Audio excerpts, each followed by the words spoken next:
अस्सलाम वालेकुम दोस्तों, मैं अॼु शायद असांजे ईद जो ॾींहुं आहे ऐं असां उस्ताद जो केस असां विड़ी रहिया आहियूं। अचो उस्तादो मुंहिंजे मित्र।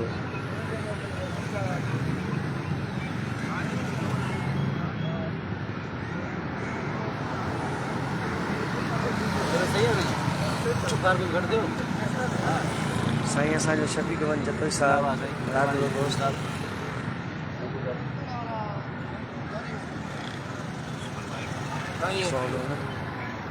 दोस्त उस्तादनि फ़ोन कई आहे। अॼु ईद जो बि ॾींहुं आहे, उन्हनि खे छा मौक़िफ़ ॾियणु चाहियो?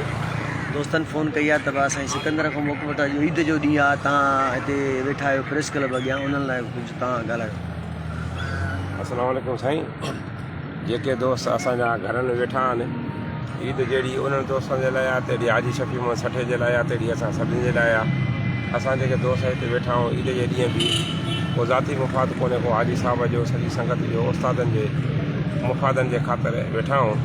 असां दोस्तनि खे चऊं था त हेॾे कराची जो रातो राति ईद जी भले गुज़ारनि, भलारी राति आहे, उते दुआऊं बि घुरनि उस्ताद जी कामयाबी जे लाइ, असांजे मसइलनि जे हल जे लाइ बि। ईद खां पोइ फ़ौरन जेको आहे सो हाजी साहब जे अपील खे, असांजे अपील खे मान ॾेई करे कराची जे तरफ़ रुख़ कनि। अच्छा, ईद खां पोइ ईद सुभाणे ख़तमु आहे साईं अब्दुल कादर राति नहीं जानी। साईं भलारी राति आहे।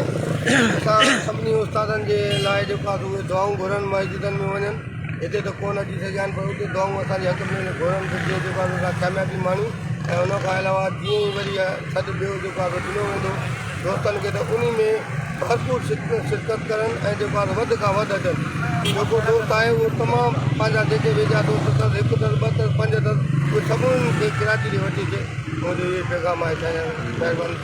सर पहिरियां पंहिंजो तारीफ़ करायो। जावेद इक़बाल मेमन। ऐं उस्ताद हिकिड़े फ़ोन करे पुछी त उस्ताद कराची जा भला छो नथा अचनि प्रेस क्लब? अचनि था त हिकु ॿ टी जेकॾो 50 उस्ताद अचनि त असांखे केॾी हिकिड़ी सिंध जे उस्तादनि खे हिमत अफ़ज़ाई मिलंदी जेके प्रेस क्लब वेठा आहिनि। इन्हनि जो छा सबबु आहे जो कराची उस्ताद सभु पागल शामिल था थियनि? पेटेलिफ एजेंट माफ़िया 5-7 सालनि में अहिड़ो कमु करे छॾियो आहे जो उस्तादनि इहो तइ करे छॾियो आहे त को फ़ाइदो आहे कोन। पैसा ॾेई कमु कराईंदासीं, ॿियनि खे मिलंदो त असां बि ॾींदासीं, असांखे बि मिलंदो। बिल्कुलु इन करे जेको सो कराची जो उस्ताद नथो निकिरे। ऐं जेको पैसा ॾिए थो हुनजो कमु पहिरीं थो थी वञे, ऐं जेको पैसा नथो ॾिए उहो 2 सालनि ताईं बि रुले थो। अपग्रेडेशन जो मिसाल वठो, जिन पेटेलिफ जी तहरीक में हिसो वरितो ऐं उन्हनि अपग्रेडेशन लाइ भॼ डोड़ कई, उहे अञा ताईं दरबदर आहिनि। ऐं जेके आया बि कोन हुआ उन्हनि 5-10 हज़ार रुपया ॾेई पेटेलिफ जे एजेंटनि खे पंहिंजा अपग्रेडेशन बि वठी छॾी, एरियर बिल बि वठी छॾिया। इन करे कराची जो उस्ताद मायूस आहे, नथो अचणु चाहे।